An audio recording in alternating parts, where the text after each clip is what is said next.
Here from World Without Wine. Now, this morning I'm going to talk to you about staying sober. I mean, lots of people think they know how to give up drinking because, after all, they give up drinking every January for dry January. But white knuckling it through 30 days and then going back to your normal drinking in February is just not the same as hanging in there, doing it for the long haul, which many of us in our community have managed now. So this morning, I really want to talk to you about how to stay sober, about the various phases that you might find yourself going through and how to hang in there through the difficult bits. So I've managed to come up with 13 tips. So I hope there's someone there, but I'm going to press on anyway. So the first thing to remember is that recovery is not a linear process. You have ups and you have downs, and you need to hang in there, especially through the downs. Many people, they experience a pink cloud at the beginning. You have thoughts like, oh, well, this isn't too bad, and well, wow, I'm doing well. I've just given up drinking. Well done me.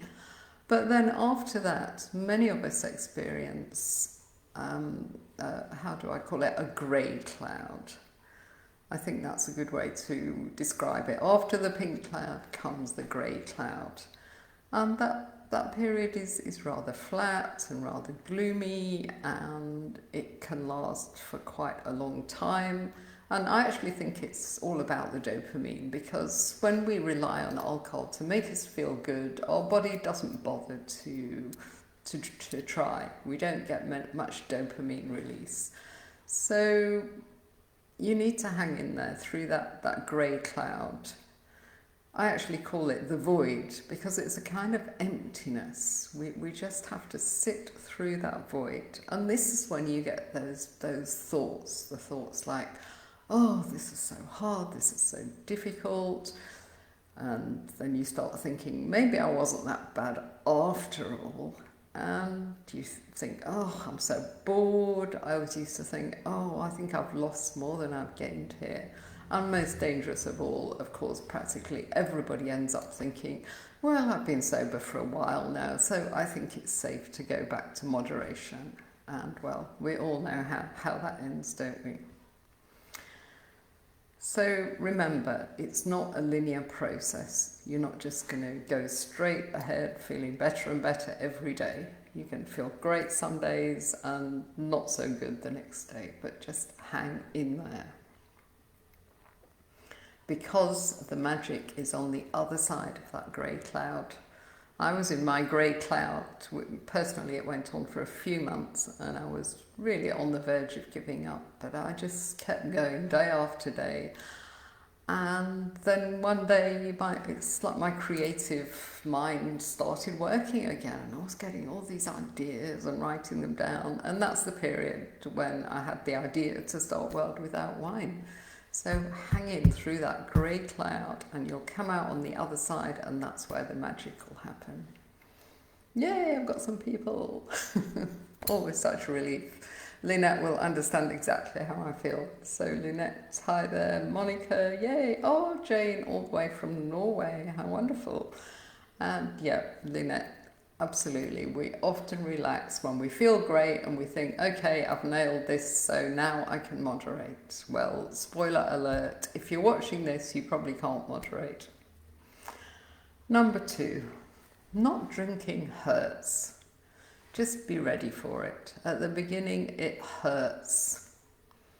Socialising is particularly hard. Now, I know we're not doing a lot of that at the moment in these COVID days, but eventually we will be doing it.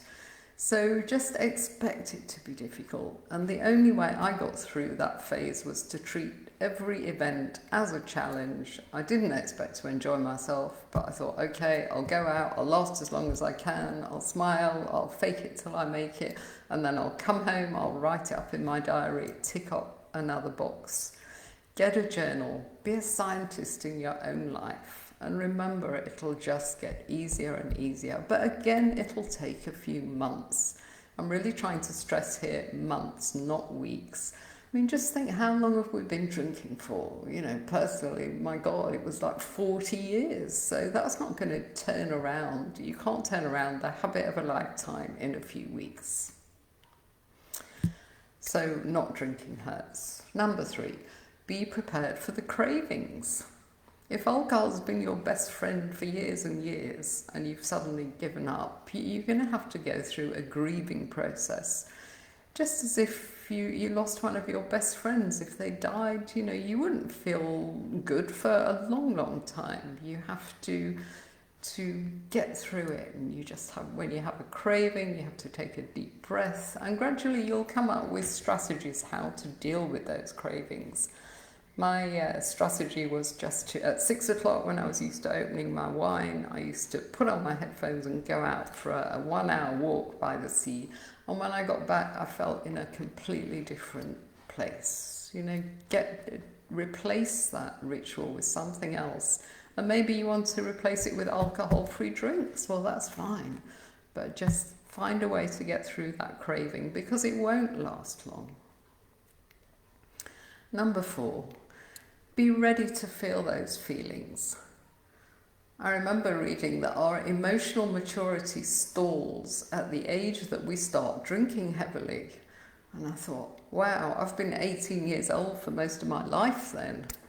Because if we're in the habit of drinking every time, you know, we want to celebrate or relax or cope with stress or comfort ourselves, then we're never actually dealing with those feelings. We don't learn to cope with the pain. So we need to get through those feelings. We need to get comfortable with being uncomfortable. And I think sometimes our feelings are like signposts. You know, we should, if we feel weird about or unhappy, we should listen to that feeling. Maybe we need to make a big change. Maybe we need to change our job or change our relationship or change where we live. We need to listen to our feelings rather than just push them down and numb them. There's a brilliant, it's a podcast by Oprah Winfrey and Glennon Doyle. It's called the Easy Button. I'll put it, maybe Lynette will put it on the feed, but it is so good, and it talks about how we use alcohol as the easy button. You know, we feel something we don't like, so we drink and it goes away. But if you stop using it as the easy button, that's when you start to grow. Number 5, shake things up. You can't carry on doing exactly the same routine without alcohol, because you'll just feel like there's something missing. There'll be a big hole there. And indeed, there is something missing, the booze. But if you reconfigure your life, if you change your routine, if you make new connections, discover new interests, do something creative, discover what gives you a natural high, and then you won't miss it so much. So just shake things up. How can you change things around? I mean, my example of just going for a walk in witching hour, that's an example. There must be more. Number 6, get ready to have time on your hands. When you're not planning the drinking, doing the drinking, or recovering from the drinking, you've suddenly got time. But be prepared to feel a bit low, because that's like a void. But again, sit through that time and the ideas will come in. You'll start getting ideas about what you can do. But you have to sit with the void, sit with the silence, sit with the depression a bit, and you'll start getting ideas. And if you're really stuck for ideas, what you can do, I mean, 2 suggestions I've got. Go onto this site called meetup.com. It's all about, you know, people and hobbies and what they get together and do. And there's just so many amazing things on there. It just might spark some ideas. And if you're still stuck, then just book an hour's coaching session and tell your coach, okay, my objective for this session is to come up with some ideas. I've got more time on my hands now. I want to discover something really worthwhile to do. So find things to do and get ready to have that extra time. And remember that time is a gift, really. I mean, in life, if you lose all your money, then, you know, maybe you've got a chance of making it back again. But if you're at the end of your life and you've lost your time, then you're not going to get that back. So see that extra time as a gift and use it wisely. Number 7, perspective is everything. I mean, for the hundreds of people that have got sober with our workshops or coaching or community, the average experience seems to be a difficult few months and then they're done, and that was mine as well. So just remember, you know, that you're in for a tough few months, but it doesn't have to be a lifetime struggle. And the only way it will turn out to be a lifetime struggle is if you keep stopping and starting, falling off the wagon, getting back again, because then all you're doing is you're doing the hardest bit over and over again. And it's exhausting and it's depressing and it could well be a lifetime struggle. But just give it your all for 6 months and then you're done. Number 8. Remember, moderation doesn't work, so don't waste your time in what I like to call the moderation trap. I wasted 10 years in the moderation trap because I just couldn't imagine my life without alcohol.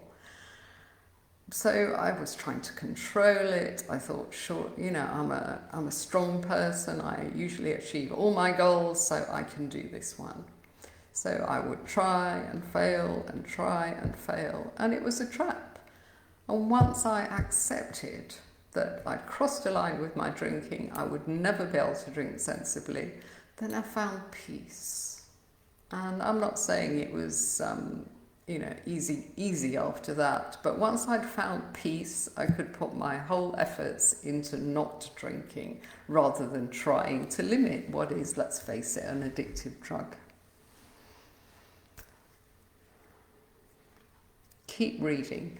Now, we've been brainwashed, haven't we, by the liquor industry, by society itself, that we need alcohol to have a happy life. I mean, that is bullshit, pardon my French, but we now need to deprogram ourselves. So I think one of the best ways to do that is just to read and read. You know, treat this as a research project. I sometimes think I could do a PhD in this stuff these days. But just read all the quick lit that you can get your hands on. And if you run out of books to read, then just Google, what does alcohol do to my body? You know, that will frighten you to death. But just make sure that you know everything there is to know about alcohol, the harm it does, and addiction itself. Just research. And then you'll gradually manage to reverse this conditioning that we've all had from a very young age. Number 10, quick one, get moving. I'm sure most of you do this, but exercise is essential. An hour a day. Just get out there, do something, get in the fresh air. And it's just an essential mood changer, isn't it? It's going to help you release the endorphins, which will make you feel good, rather than that chemical high that you're used to getting with booze. As Jane in Norway is watching this, I know she's a great runner, so she'll certainly endorse my suggestion there, won't you, Jane? Number 11, get journaling. So back to my point that recovery is not a linear process. You need to track the ups and track the downs. Even if you're not a great writer, just write a few little sentences. You know, was it an easy day? Was it a difficult day? Maybe rate it from 1 to 10. What parts of the day did you particularly enjoy? Maybe you loved waking up with a clear head rather than a banging hangover. So just write that down. Try and be a scientist in your own life. Just track your journey. And talking of trackers, I know most of you that are watching this have got an annual tracker, and that's something that one of our members has designed. I don't know if you're there, Lucy, I'll have a look in a minute. But one of our members designed it, and it's very low tech. I know we can all get trackers on our phones, but this is great because it's just one piece of paper. It gives you the whole year, So you can mark all your alcohol-free days and you can look back on it and you can say, oh, right, January I did really well. February was a bit of a disaster, but I'm back on track now. You need perspective, because if you don't have that perspective, then what happens is you fall off the wagon one night and you think, oh, that's it, I'm hopeless, I'm giving up this, I can't cope without alcohol. And you give up, and that's bad, because any sober stretch is good. You know, you have to keep trying and keep trying, and for many people it takes many tries, but you'll get there in the end. Just keep at it. The only failure is to stop trying. Number 12, have your story ready. We all know that alcohol is the only drug we have to justify not taking. But, you can say anything. You don't have to tell the truth. You don't owe strangers your life story. I'm on meds, I'm driving, I'm on a health kick. And here in South Africa, where we've been through 3 alcohol bans, we've got a great one now. We can say, oh, well, I didn't drink during the alcohol ban and I felt so great and I saved so much money that I've decided just to carry on being alcohol-free for a while. Just make sure that you know what you're going to say so you're not taken aback. Number 13, last but not least, find your tribe. You knew I was going to say that, didn't you? But you need to find your people. You need people who get you straight away. Not people that say, oh, why can't you just have one glass and then stop? We can't, obviously, but people in our tribe understand that. And once you find your tribe, once you find your people, you discover that you're not alone in this. We're not the bad guys here. The bad guy is alcohol and, the industry that foists it upon us day after day, because 20% of people will get addicted over the years, and we just happen to be in that 20%. So once you found your tribe, you find comfort, you find connection, and most importantly, of course, you keep each other on track, because connection is the opposite of addiction. So that's my 13 tips, and obviously if you're not yet in our tribe, do check us out, worldwithoutwine.com. Just click on membership. It's $75 a month here in South Africa, $5 in the US, £4 in the UK. Just sign up, try us out for a few months, and I think you'll find the community and the support amazing. So I do hope you'll join us. So let me see who's watching. Yep, Lynette, we do. Yeah, that we've seen it, haven't we, Lynette? So many people, you think.